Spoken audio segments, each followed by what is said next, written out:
Sebelumnya, Assalamualaikum warahmatullahi wabarakatuh. Ketemu lagi ya di materi gizi olahraga. Di sini khususnya kita akan membahas tentang manajemen pemberian makanan atlet pada masa kompetisi dan recovery. Sebelumnya teman-teman sudah mendapatkan materi dengan Bu Yuni ya untuk pemberian makan atlet pada masa pre-kompetisi. Nah, kali ini kita akan bahas tentang bagaimana pemberian makan atlet pada masa kompetisi dan juga recovery. Sebelumnya, mungkin saya jelaskan dulu untuk periodisasi dari latihan atau fase dari latihan. Jadi terdapat beberapa fase yang nanti ini akan dimulai dengan fase preparatory atau off season. Di fase ini, atlet itu akan diberikan latihan yang lebih agresif gitu ya, untuk memang mendukung beberapa indikator-indikator performanya mereka. Nah, sehingga untuk pemberian makanannya pun juga harus ditujukan bagaimana makanan pada periode latihan, pada periode preparasi di sini bisa mendukung capaian yang diharapkan. Lalu ada fase transisional atau pre-season. Jadi fase di sini itu adalah untuk menurunkan tingkat kelelahan sehingga fisik ataupun mentalnya atlet untuk kompetisi itu lebih tertata lagi. Jadi akan ada perubahan intensitas latihan termasuk juga durasi latihan. Baru setelah itu atlet akan memasuki masa kompetisi. Di masa kompetisi mereka akan memiliki tujuan pengaturan makan, bagaimana makanan ini mendukung supaya kompetisi bisa berjalan dengan baik. Lalu ada fase transisional atau fase active rest gitu ya. Di fase active rest di sini itu adalah bagaimana makanan yang diberikan bisa restore gitu atau mengembalikan cadangan energi ataupun sel-sel yang kemarin mungkin rusak ketika di masa kompetisi gitu ya. Nah, jadi bagaimana nih cara kita untuk recovery untuk si atletnya. Nah, untuk slide yang ketiga di metode preparasi, kemarin juga sudah sama Bu Yuni ya, saya hanya mengingatkan lagi saja. Tujuan dasar dari fase preparasi di sini lebih ke meningkatkan semua aspek kebugaran, lalu bagaimana bisa mengembangkan teknik, meningkatkan performa, mengenal strategi dan karakter dari masing-masing pemain, serta meningkatkan mental atlet itu sendiri. Nah, untuk programnya sendiri itu biasanya lebih fokus pada target-target yang diharapkan. Misalkan mau meningkatkan daya tahan, kekuatan, atau keterampilan dengan tujuan akhir memang kondisi fisik dan kualitas performa serta keterampilan yang ada pada atlet bisa dicapai secara optimal. Periode persiapan ini sendiri atau periode preparatori biasanya itu dilaksanakan sekitar 8-12 minggu sebelum kompetisi itu dimulai, di mana sistem energi utama yang digunakan oleh tubuh memang dinaikkan menuju kepada kapasitas yang maksimal. Dan di sini latihannya itu akan dilakukan secara intensif, di mana alokasi waktu akan dilakukan secara sistematis supaya latihan yang diberikan bisa memperbaiki kebugaran dan juga kemampuan dari seorang atlet. Nah, sekarang kita akan fokus di slide yang kelima, yaitu selama kompetisi atau competition period. Intinya, durasi kompetisi antara satu cabang olahraga dengan cabang olahraga lainnya akan berbeda. Bisa saja yang satu lebih dominan mengukur kekuatannya, yang satu lebih dominan mengukur kefokusannya, dan sebagainya. Pada masa kompetisi, tetap atlet itu akan melakukan latihan, tapi akan terjadi perubahan intensitas dan perubahan volume dari aktivitas. Biasanya intensitasnya itu meningkat, tapi volume latihannya menurun. Nah, tujuan utama selama periode kompetisi adalah supaya latihan yang diberikan ini bisa memelihara kebugaran atlet, kekuatan, dan keterampilan yang sudah dikembangkan selama pada masa preparatori atau persiapan. Lalu juga bisa memelihara stamina atlet, melatih dan meningkatkan taktik dan juga strategi atlet, serta menyempurnakan eksekusi akhir dari suatu keterampilan. Latihan yang diberikan itu tetap harus mempertimbangkan volume dan juga intensitas untuk memelihara kekuatan dan ketahanan selama masa kompetisi. Biasanya nanti di sini akan ada pelibatan atlet dalam pertandingan aktual ataupun latih tanding. Mungkin kalau teman-teman dengar gitu ya, ada yang namanya sparring gitu. Nah, supaya lebih bisa ditingkatkan lagi gitu ya keterampilan dan juga kebugaran atletnya. Nah, yang di slide ketujuh itu adalah pos kompetisi atau periode transisi.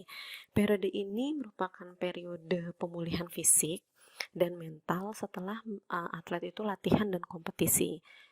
Periode ini juga penting, nggak kalah penting ya, untuk menjaga pencapaian yang telah diperoleh atlet selama masa persiapan hingga pertandingan. Jadi jangan sampai pas persiapan udah dilatih dengan baik, pas pertandingan berkembang dengan baik, pas kompetisi atau pas pos pertandingan tidak latihan lagi. Nah, akhirnya skillsnya bisa saja hilang. Latihan pada periode ini biasanya latihannya bersifat intensitasnya rendah, tapi volumenya tinggi. Nah, pada fase ini atlet itu sebenarnya bisa mengoptimalkan indikator-indikator kelemahan yang masih dimiliki oleh atlet. Jadi kan ketika mereka menghadapi kompetisi, mereka baru ketemu lawannya tuh. Nah, ketika ketemu lawannya, mereka bisa mengevaluasi dirinya sendiri. Apa sih kelemahan yang saya miliki? Nah, kelemahan itulah yang nanti bisa diperbaiki pada masa pos kompetisi.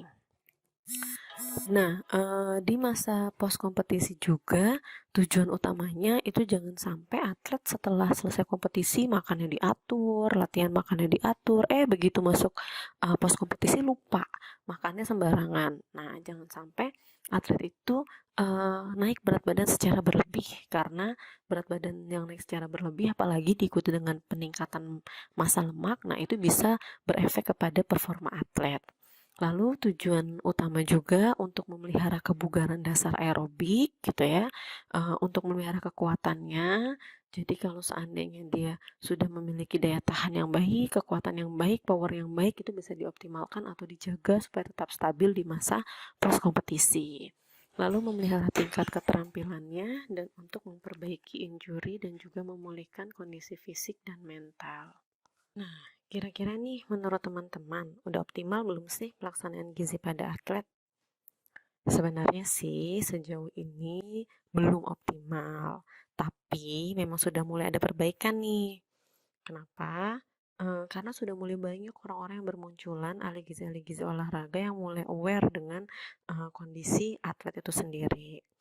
Sebenarnya sih permasalahan utamanya itu adalah asupan gizi atlet yang tidak tepat, karena masih banyak atlet yang memiliki pengetahuan dan juga pemahaman yang kurang, khususnya dalam memilih makanan. Jadi mereka lebih suka milih makanan-makanan yang junk food, fast food gitu ya. Jadi miris ketika ngeliat atlet banyak beli makanan, misalkan maaf nih ya, kayak fried chicken gitu ya, french fries dan sebagainya. Lalu penyebab yang kedua itu karena masih kurangnya edukasi tentang pentingnya gizi bagi atlet, pelatih, dan juga pengurus gitu. Padahal harusnya baik itu atlet, baik itu pelatih maupun pengurus dari klub itu sendiri harus paham tentang gizi. Nah, jadi ini tugas kita untuk sama-sama memperbaiki atau meningkatkan edukasi.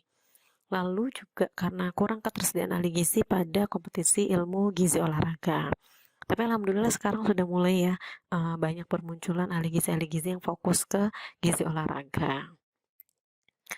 Nah, sekarang kita masuk ke pengaturan makan atlet. Kemarin teman-teman sudah belajar ya sama Bu Yuni bagaimana cara mengukur atau menghitung kebutuhan gizi atlet. Dari setelah teman-teman menghitung cara kebutuhan gizi atlet itu tadi, nanti teman-teman akan mengatur makannya. Ini kebetulan saya ambil dari bukunya Kemenkes tahun 2014.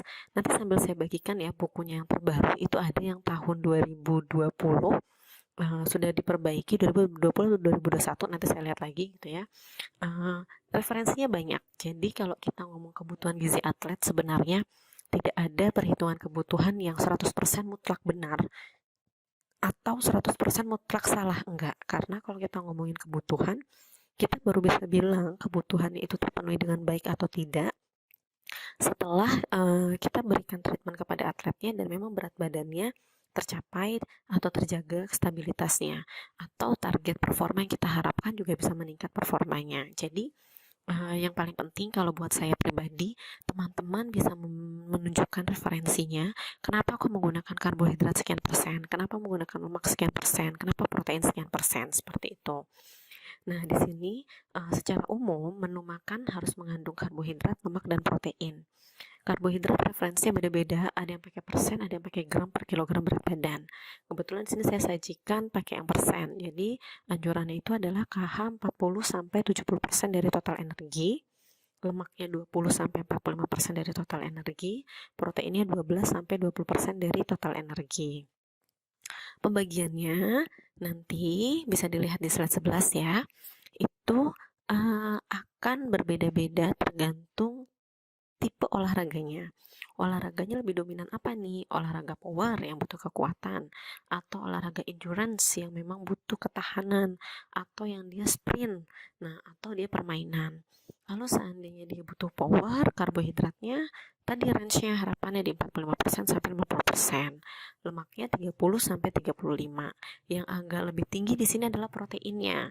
Nah, 17 sampai 20%. Karena kalau kita ngomong olahraga angkat besi, tolak peluru, tinju, kemarin belajar ya di bagian yang metabolisme energi atau bioenergetika, dia dominan menggunakan sistem energi yang CP, kreatin fosfat. Nah, kreatin ini juga salah satunya diperolehnya itu adalah dari bahan makanan sumber protein. Makanya proteinnya butuh lebih besar, di 17 sampai 20%. Lalu endurance. Endurance itu adalah olahraga yang butuh ketahanan karena dia waktu untuk olahraganya lebih panjang. Misalkan kalau kita ngomong maraton, lari jarak menengah, renang di atas 400 meter, itu lebih lama waktunya. Ketika lebih lama, kemarin kita belajar sistem energinya akan lebih dominan dari sistem yang aerob. Tepatnya di sini kebetulan pakainya yang glikolisis aerob. Otomatis kalau glikolisis itu melibatkan karbohidrat. Persen karbohidratnya terlihat lebih besar, 60 sampai 65%. Lalu lemaknya 25 sampai 30%, proteinnya 12 sampai 15%. Untuk yang sprint, nah di sini dia cenderung hampir seperti kalau karbohidrat dan lemaknya hampir seperti orang normal ya. 50 sampai 60% untuk karbohidrat, lemaknya 25 sampai 30%. Tapi proteinnya juga cenderung agak lebih tinggi, 16 sampai 18%. Nah, karena memang sistem energinya dia dominan di sini adalah yang kreatin fosfat iya, lalu yang glikolisis baik itu aerob dan anaerob juga iya. Sementara ada olahraga permainan. Permainan itu contohnya adalah olahraga kayak sepak bola yang durasinya panjang sampai bisa 90 menit. Bahkan satu atlet memang benar-benar bisa bermain 90 menit pertandingan.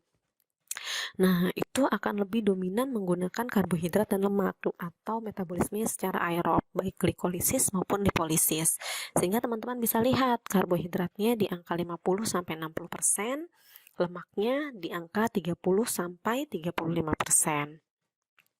Baru nanti masuk ke slide 12 ya, pembagian komposisi gizinya disesuaikan dengan karbohidrat apa yang bisa diasup, proteinnya, lemak, vitamin dan mineral serta air.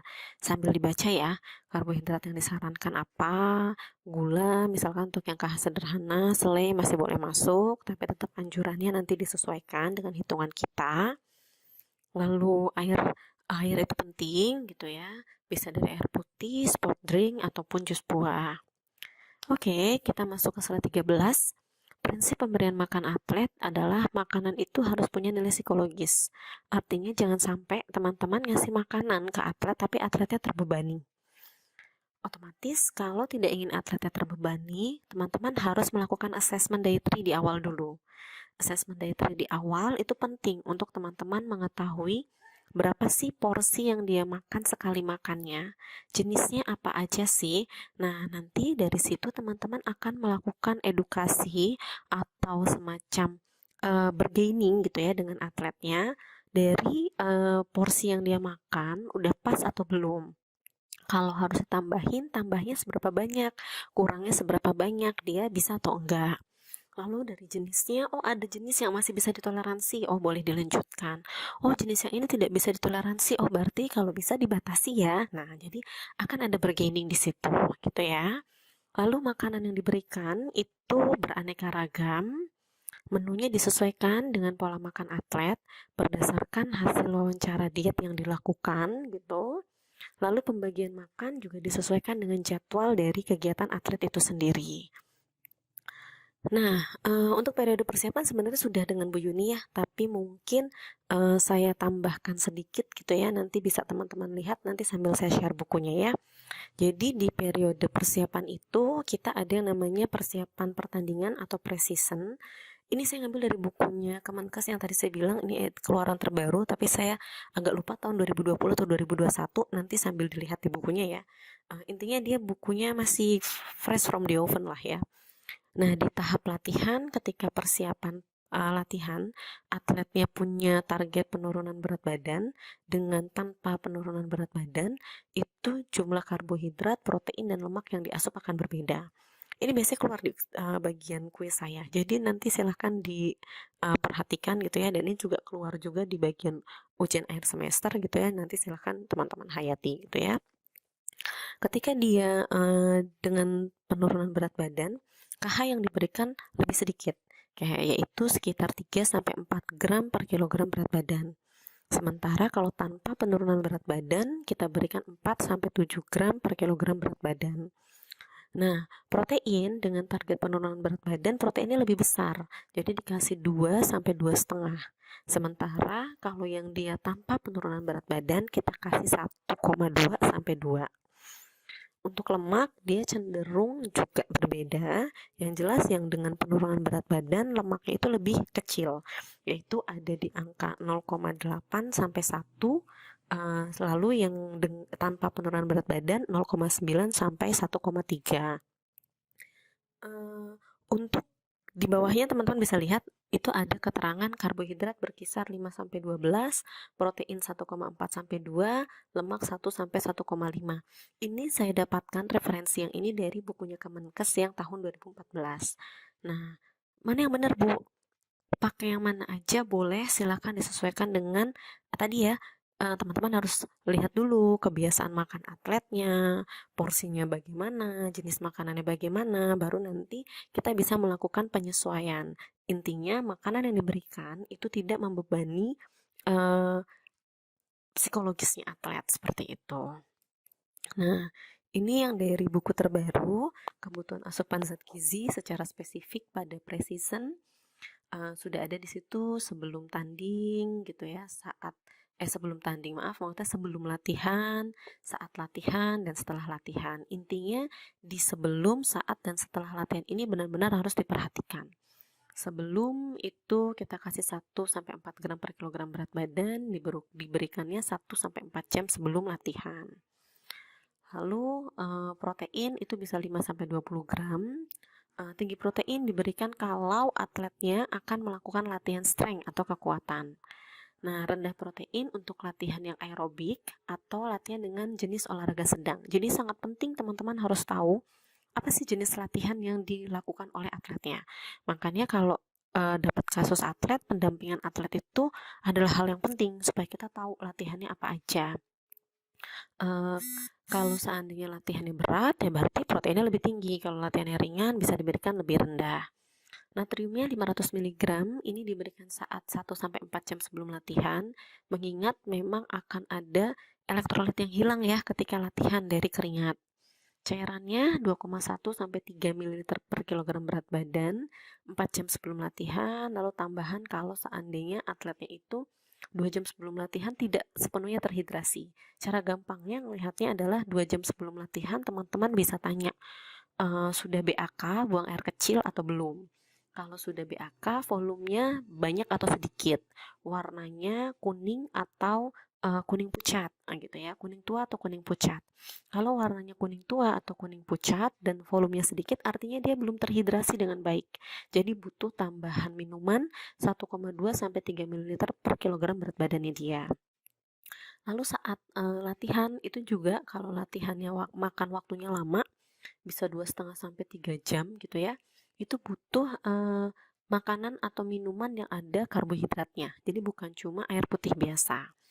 Lalu bisa ditambahin juga sini protein 3-10 gram, tapi tergantung ya dengan jenis dan juga durasi latihannya. Kalau latihannya kurang dari 2 jam, nggak perlu ditambahin. Kalau lebih dari 2 jam dan itu berat, perlu difikirkan untuk tambahan proteinnya. Lalu untuk natrium juga sama, kalau latihannya lama gitu ya, itu harus ditambahkan 300 sampai sekitar 500 mg per jamnya. Lalu cairan juga diberikan setiap 15 sampai 20 menit. Setelahnya, jangan lupa konsumsi snack kecil yang mengandung minimal ada 20 sampai 30 gram karbohidrat. Nih, teman-teman yang ngaku gizi nih sudah harus mulai mikir loh ya. Konsumsi snack kecil yang mengandung minimal 20 sampai 30 gram karbohidrat. Boleh nggak kalau seandainya konsumsi snack kecil saya kasih sandwich, dikasih selai? Itu harus tahu, oh kalau sandwich satu penukarnya 70 gram pakai roti putih, dalam 70 gram roti putih itu satu penukar KH itu ada 175 kilokalori, 4 gram protein, dan 40 gram karbohidrat. Oh berarti kalau saya pakai satu penukar itu kebanyakan, berarti bolehlah saya kurangin sekitar setengah penukar. Jadi saya nggak pakai 70 tapi saya pakainya 35 misalkan. Dari situ teman-teman juga harus aware, kalau mau saya tambahin selai, berarti selainya berapa ya? Kalau setengah penukar itu 20 gram, oh selainya itu adalah gula, berarti gulanya atau selainya hanya bisa saya tambahkan 10 gram. Kalau seandainya nggak mau pakai selai tapi maunya diganti dengan protein, karena harus diganti 20 gram proteinnya, ya ditambahkan apa nih proteinnya, apakah putih telurnya berapa gram. Itu kemampuan dasar teman-teman. Jadi mulai sekarang bukan cuma menghafal atau memahami berapa gramnya, tapi bisa menyusun berapa porsi menunya, seperti itu. Lalu itu natrium juga sudah ada ya, bisa didapatkan dari roti, yogurt, atau crackers. Jangan lupa ganti berat cairan yang hilang saat latihan. Nah, sekarang masuk ke periode pertandingan. Di periode pertandingan, makanan yang diberikan itu harus punya nilai psikologis. Apa sih maksudnya punya nilai psikologis? Yaitu tadi, makanan yang kita berikan prinsipnya adalah eat to win. Makan itu untuk menang. Jadi prinsipnya makanan itu diatur supaya tidak mengganggu pencernaan sewaktu pertandingan. Teman-teman mungkin udah belajar dengan Bu Ari ya, di yang pengaruh latihan terhadap respon hormon dan kardiorespirasi gitu ya. Kita bisa lihat bahwa ketika seseorang latihan, aliran darah itu akan cenderung masuk kepada otot-otot yang aktif. Artinya dia akan lebih terkonsentrasi, terpusatkan di otot yang aktif. Kalau atlet itu makannya nggak pas, misalkan makan berat 1 jam sebelum latihan, nanti ketika latihan darah itu akan lebih terkonsentrasi kepada saluran cerna. Akhirnya kalau dia terkonsentrasi di saluran cerna, itu bisa mengganggu saluran pencernaan dan otomatis mengganggu pertandingan. Atau kalau orang Jawa bilang, habis makan, gak lama setelah makan lari-lari, akhirnya terjadi suduan. Kenapa pesuduan? Ya karena memang makanannya belum turun dari lambung meninggalkan ke saluran pencernaan. Nah, jadi memang diusahakan ketika latihan atau ketika pertandingan lambung itu dalam kondisi tidak terlalu penuh. Kalaupun diisi dengan cairan, karena cairan itu sangat cepat keluarnya gitu, ataupun makanan yang lunak dan lembut seperti itu. Jadi prinsipnya adalah makanan itu kita atur agar tidak mengganggu pencernaan sewaktu pertandingan. Nah, kalau di sini nanti tidak mengganggu saluran pencernaan, psikologisnya baik, otomatis fokusnya juga baik, performanya juga bisa baik. Lalu makanan yang diberikan itu harus mengandung gizi seimbang dan sudah dikenal oleh atlet. Biasa dikonsumsi dan juga tidak alergi. Jadi penting ya di evaluasi atau assessment dietary, teman-teman tanyakan apa makanan yang biasa dikonsumsi dan apa makanan yang menimbulkan alergi. Karena sekali lagi, makanan harus memiliki nilai psikologis supaya dia ketika bertanding itu prinsipnya adalah saya makan ya it win gitu untuk menang. Oke, kita ke slide yang 17. Nah, ini di periode pertandingan, ini sering banget keluar di ujian dan kuis saya ya. Sebelum bertanding, tujuannya itu adalah menghindari rasa lapar dan juga kelemahan agar atlet itu bertanding dalam kondisi yang optimal. Serta tujuannya itu untuk menjaga status hidrasi dan tidak membebani saluran cerna. Tapi saat bertanding gitu ya, tujuannya itu lebih fokus untuk menjaga status hidrasi dan cadangan glikogen. Nah, di sini cadangan glikogen itu bisa dioptimalkan sebelum pertandingan. Jadi memang harus dijaga cadangannya baik sebelum pertandingan. Ketika saat bertanding, cadangan glikogennya juga sudah tetap dalam kondisi yang optimal. Nah, pada saat istirahat jangan lupa untuk konsumsi cairan, itu penting. Lalu setelah bertanding, tujuan pemberian makan itu adalah tadi bertanding udah banyak energi yang terkuras, banyak cairan yang keluar ya. Tujuannya mengembalikan cairan, elektrolit dan juga cadangan glikogen supaya selama bertanding itu yang tadinya sudah terkuras habis itu bisa dikembalikan. Serta tujuannya memperbaiki kerusakan otot yang terjadi pada proses kontraksi selama pertandingan. Ini pra pertandingan yang tadi saya bilang latih tanding, sparring gitu ya. Ketika latih tanding, volume latihan mulai diturunkan, tapi intensitas masih dipertahankan. Nah, 30 sampai 60 menit sebelum latih tanding itu dianjurkan konsumsi cairan sebanyak 150 sampai 250 ml dengan suhu 10 sampai 15 derajat Celcius. Air tetap kita berikan saat atlet beristirahat di antara pertandingan. Dan selama bertanding, itu jangan lupa untuk minum sekitar 150 sampai 250 ml setiap 10 sampai 15 menit. Ini perencanaan karbohidrat loading kayaknya sudah ya dengan Bu Yuni ya di masa pre-kompetisi karena memang ini sebenarnya direncanakan sebelum pertandingan dimulai ya. Jadi dia bisa dimulai 7 hari sebelum bertanding gitu. Atau beberapa referensi mungkin akan bilang 8 sampai 10 hari sebelum bertanding. Intinya dari karbohidrat loading ini adalah suatu pengaturan makan sebelum kompetisi atau sebelum bertanding. Tujuan utamanya adalah meningkatkan cadangan glikogen otot. Ini sering banget keluar ya di ujian ataupun kuis. Jadi tujuan utamanya meningkatkan cadangan glikogen otot sebelum pertandingan. Kalau cadangan glikogen ototnya meningkat dengan baik, otomatis tujuan selanjutnya adalah menunda kelelahan dan juga mencegah hipoglikemia. Efeknya itu akan ada superkompensasi penyimpanan glikogen di otot. Sehingga kalau glikogen di otot itu optimal, itu bisa membantu atlet untuk bertanding lebih lama. Nah, superkompensasinya ini bisa dicapai 36 sampai 48 jam setelah makan dengan KH yang tinggi. Jadi ya prinsipnya adalah menggunakan makanan sumber karbohidrat. Dominan karbohidrat ya, bukan protein dan juga bukan lemak. Jadi dia super kompensasinya dapat dicapai 36 sampai 48 jam setelah makan dengan karbohidrat yang tinggi. Tapi olahraga yang membutuhkan karbohidrat loading ini enggak semuanya. Ini dilakukan pada atlet yang khususnya olahraganya itu dalam waktu lama, endurance gitu ya. Dan intensitasnya untuk ketahanannya itu tinggi. Contoh lari maraton, mountain climbing, jadi panjat gunung ya, kayak balap sepeda yang jaraknya jauh gitu, sama sepak bola tergantung waktu bertandingnya atlet. Nah, yang dia endurance, nah itu biasanya membutuhkan karbohidrat loading.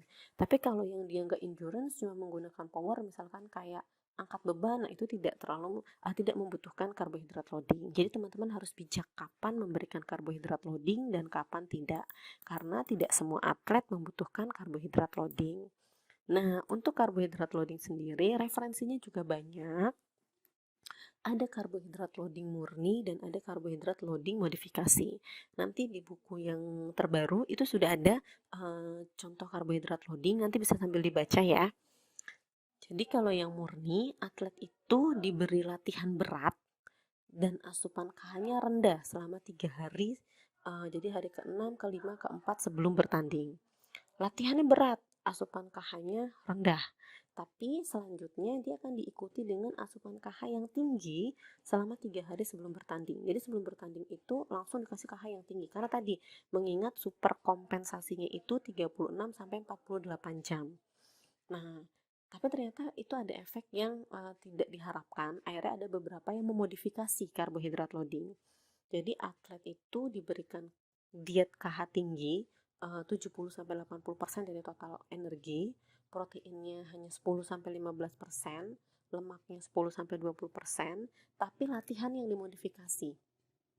Latihannya yang di awal 3 hari pertama atau 6 hari sebelum bertanding ya, itu diberikan latihan dengan intensitas yang sedang sampai berat. Jadi dia sedang sampai berat, jadi glukosanya atau karbohidratnya digunakan terus gitu ya. Baru nanti 3 hari yang kedua yang mendekati pertandingan itu latihannya diberikan akan intensitasnya ringan sampai sedang, sehingga KH-nya tidak terlalu dipakai. Akhirnya terjadilah super kompensasi dari karbohidrat seperti itu. Oke, nah sekarang kita masuk ke pengaturan menu hari H pertandingan atau sebelum pertandingan. Ini hari H pertandingan, tapi nanti terbaginya jadi ada 3 ya. Ada yang sebelum pertandingan, saat pertandingan, setelah pertandingan. Ini hari H pertandingan, sekali lagi saya ulang, tapi nanti kita baginya sebelum pertandingan, saat pertandingan, setelah pertandingan.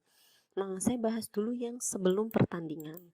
Sebelum pertandingan, 3-4 jam sebelum tanding, misal ya saya ambil contoh tandingnya jam 4 sore. 3-4 jam, berarti kurang lebih jam 12 sampai jam 1 siang, atlet itu teman-teman kasih makanan lengkap. Makanan lengkap, kenapa harus 3-4 jam? Karena sekali lagi, ketika 3-4 jam, makanan itu sudah sampai lambung dan sudah meninggalkan lambung. Jadi tidak akan ada suatu reaksi yang tadi ya orang Jawa bilang suduan. Ini sering keluar di ujian saya, dan bentuknya bukan dalam bentuk hafalan ya, tapi teman-teman harus paham ngasih makan apa. Nah, jadi itu yang harus diperhatikan, makan apa yang harus diberikan. Nah, 3-4 jam tadi, jam 12 sampai jam 1 siang sebelum tanding, dikasih makanan lengkap, supaya bisa mencerna dan menyerap makanan, sehingga ketika bertanding, lambung itu dalam keadaan kosong. Makanan yang diberikan itu mudah dicerna, diusahakan rendah lemak, ya paling tidak lemaknya cukup gitu ya, rendah serat. Hindari gangguan perut, mual atau kram. Jadi batasi makanan-makanan yang mungkin terlalu pedas seperti itu. Lalu 2-3 jam sebelum tanding, berarti jam 1 sampai jam 2, bentuk makanannya ringan tapi kita kasih tinggi KH. Sebaiknya KH yang diberikan adalah KH kompleks. Jadi kalau sebelum tanding justru diutamakan IG-nya bukan IG yang terlalu tinggi ya. Karena kalau IG-nya terlalu tinggi nanti akan terjadi respon balik. Nah, respon balik itu misalkan nanti kan kalau kita ngasih makan KH tinggi, tubuh itu memang merespon akan menurunkan karbohidrat. Nah, kalau terlalu tinggi nanti takutnya penurunannya juga terlalu cepat, akhirnya tidak memberikan efek yang maksimal. Jadi berikan KH, tapi KH-nya sebaiknya jam 1 sampai jam 2 tadi itu diberikan KH yang kompleks. Contohnya di sini bisa biskuit gitu ya. Boleh nggak saya masukin sandwich? Boleh gitu ya. Crackers boleh gitu, dan minum 2 gelas. 1-2 jam sebelum tanding, ini artinya jam 2 sampai jam 3, kita kasih makanan cair. Makanan cairnya adalah jus buah, tapi sekali lagi note-nya, hindari pemberian jus buah yang terlalu banyak gula. Karena tadi ya akan terjadi respon balik. Nah, itu yang harus teman-teman jaga, jangan sampai terjadi respon balik. Lalu hindari juga seperti sirup, soft drink, dan juga coklat. 30-60 menit sebelum bertanding, artinya jam 3 sampai setengah 4, jangan lupa kasihkan minuman cair. Suhunya yang agak dingin 10-15 derajat Celcius. Kenapa kok dikasih suhu yang segitu? Supaya palatabilitasnya itu lebih tinggi. Jadi daya terimanya itu lebih tinggi. Atau dengan kata lain, pengecapnya itu papila-papilanya akan berperan lebih baik seperti itu. Nah, saat tanding jam 4 udah masuk pertandingan. Kalau pertandingannya lebih dari 1 jam, jangan lupa harus dapat cairan pengganti keringat. Artinya cairan pengganti keringat bukan hanya air putih saja, melainkan cairan elektrolit yang di dalamnya ada kandungan karbohidrat. Referensinya beda-beda teman-teman, ada yang 5-7%, ada yang 6-8%. Tapi memang ini nanti terbagi lagi, kalau untuk ngomongin minuman sport drink gitu ya, ada yang dia hipotonis, isotonis, dan hipertonis. Nah, itu tergantung kadar karbohidrat yang ada di dalam sport drink itu. Mungkin nanti kita bahas ketika masuk ke materi yang sport food ya, untuk yang sport drink. Lalu harus ada kandungan natriumnya dan juga kandungan kaliumnya. Kenapa kok harus diganti? Karena hilang 2% cairan dan elektrolit tubuh itu bisa menurunkan kinerja atlet.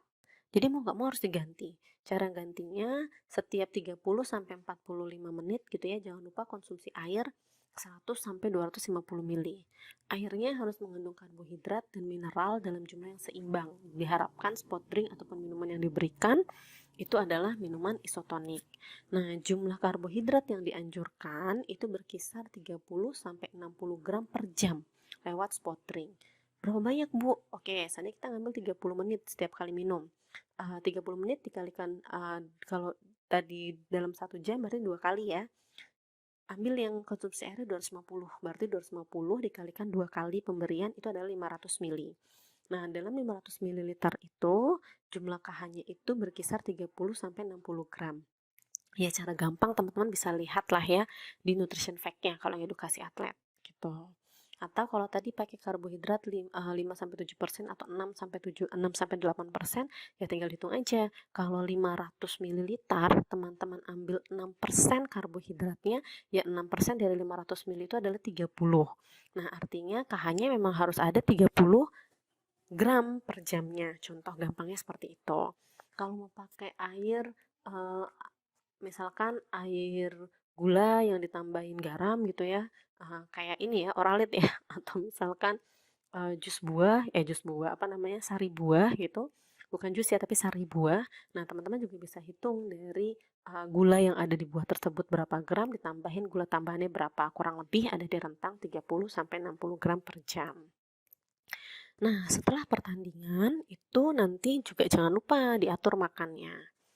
Segera setelah bertanding, teman-teman kasih minum 1-2 gelas air, suhunya 15-20 derajat Celcius.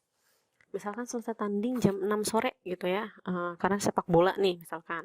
Jangan lupa segera setelah bertanding minum 1-2 gelas air, suhu dingin. Lalu jam 6.30, setengah jam setelah bertanding, kasih jus buah 1 gelas dengan karbohidratnya 8-12%. Atau kalau mau ngitung pakai gram per kilogram berat badan, itu 1-1,5 gram. 8-12% itu teman-teman bisa hitung dari volume cairannya. Misalkan volume cairan 300 ml, ambil 8% gitu ya. Berarti 8% dari 300 ml 24 gram. Oke, kalau palingnya seperti itu. Cara gampangnya seperti itu.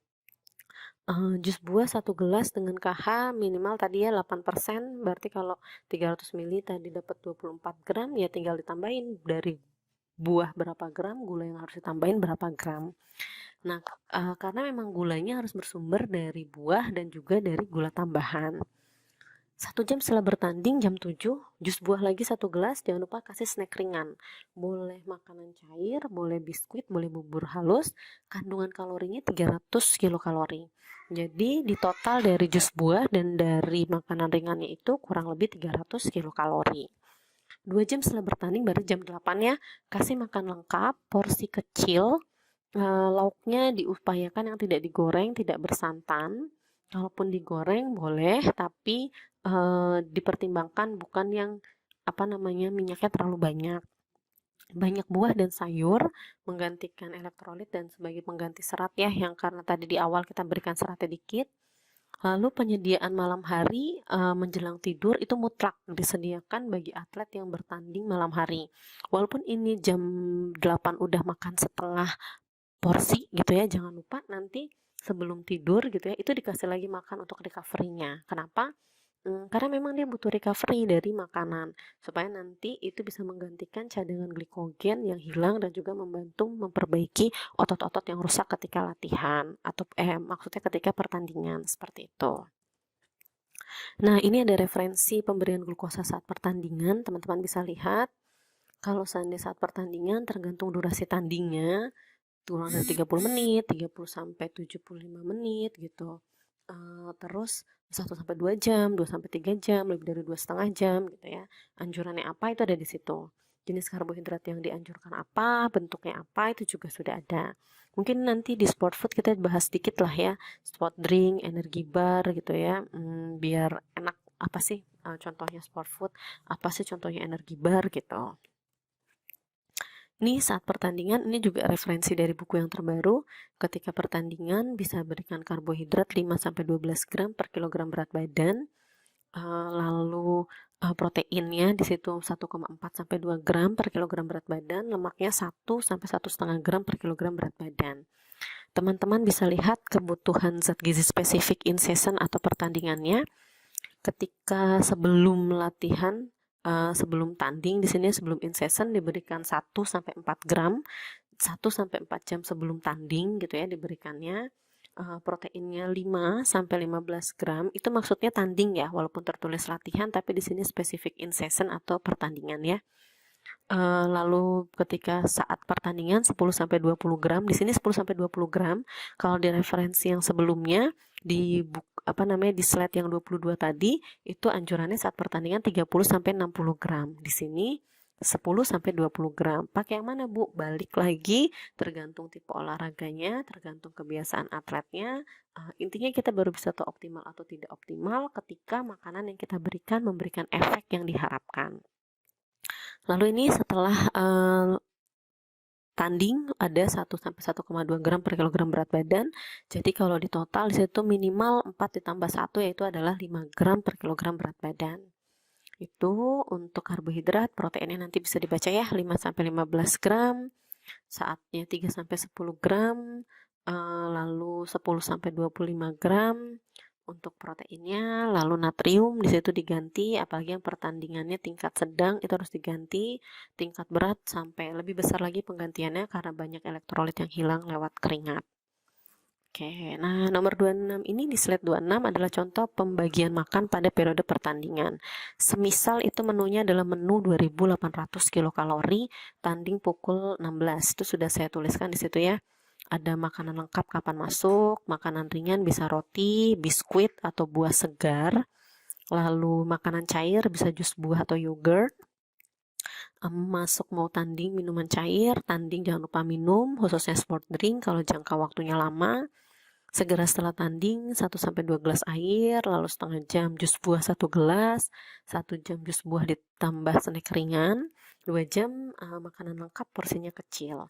Nah, makanan dan minuman yang bisa teman-teman berikan setelah bertanding itu bisa sport drink, bisa orange juice gitu ya, pokoknya jus, bisa jelly beans, bisa buah segar, sandwich yang pakai roti dengan selai, atau mungkin sandwich yang roti dengan lauk protein hewani atau protein nabati gitu ya, sereal, ada susu, yogurt, dan juga kacang rebus. Nah, setelah pertandingan selesai, pastinya mereka akan masuk di periode pemulihan atau recovery. Periode setelah pertandingan atau periode istirahat aktif, itu sebutan lain dari periode pemulihan.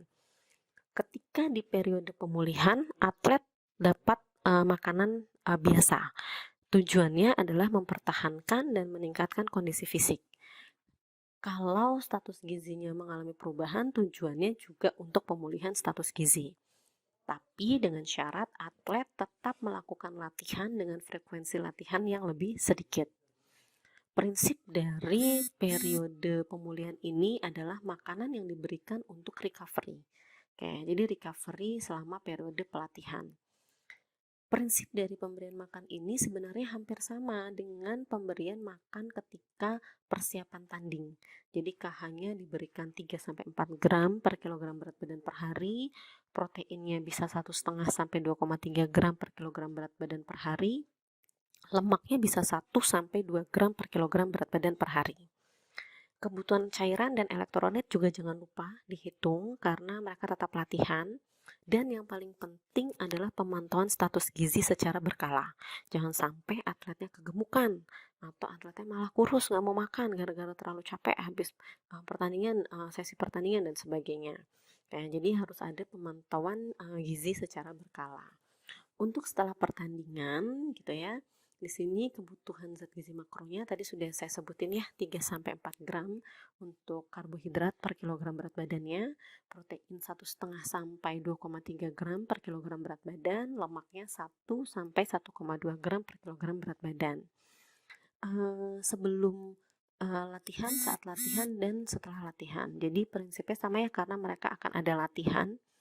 Konsumsi karbohidrat, protein, lemak, dan natrium memang tidak dibutuhkan terlalu banyak, sehingga jenis makanan seperti snack atau makanan kecil dengan kandungan gizi seimbang bisa diberikan 1-2 jam sebelum latihan. Ingat tadi latihannya intensitasnya juga sudah mulai berubah, volumenya juga mulai berubah. Nah, pada saat latihan di periode off season atau setelah pertandingan, gizi yang diperlukan salah satunya itu adalah cairan. Jadi memang minum air itu adalah fokus utama dalam setiap tahap latihan. Kayak jangan sampai udah selesai pertandingan malah lupa airnya gitu. Eh, Setelah pemulihannya itu nggak menjadi fokus utama, padahal itu tetap harus menjadi fokus utama pada setiap tahap saat dia latihan. Lalu setelah latihan, asupan gizi yang diberikan di tahap ini sama seperti sebelum latihan. Jadi prinsipnya adalah sama. Yang harus diperhatikan itu adalah pilih makanan dengan protein tanpa lemak. Buka lagi BMP-nya ya. Dulu belajar BMP dengan saya. Protein tanpa lemak, teman-teman bisa lihat di situ, misalkan mau makan putih telur, nah itu protein tanpa yang rendah lemak gitu ya. Lalu daging ayam, ini adalah daging ayam yang tanpa kulit gitu. Jadi buka yang protein yang rendah lemak yang seperti apa. Lalu kandungan lemaknya sehat, karbohidratnya bisa yang berasal dari buah-buahan dan sayuran, serta air itu digunakan untuk memberikan gizi yang lebih baik ketika tubuh kehilangan cairan selama proses latihan. Intinya seperti itu. Nah, jadi di materi kali ini saya rasa sih cukup sekian ya teman-teman. Tadi kita udah bahas kenapa gizi penting, lalu tadi review sedikit atau refresh sedikit dari materi Ibu Yuni pada tahap pre-kompetisi harus bagaimana, pas masuk di kompetisi seperti apa, lalu ketika sudah selesai kompetisi harus bagaimana. Oke, itu mungkin dari saya untuk materi kali ini. Feel free kalau ada pertanyaan untuk tanya ya. Nah, mungkin itu aja dari saya. Terima kasih. Assalamualaikum warahmatullahi wabarakatuh.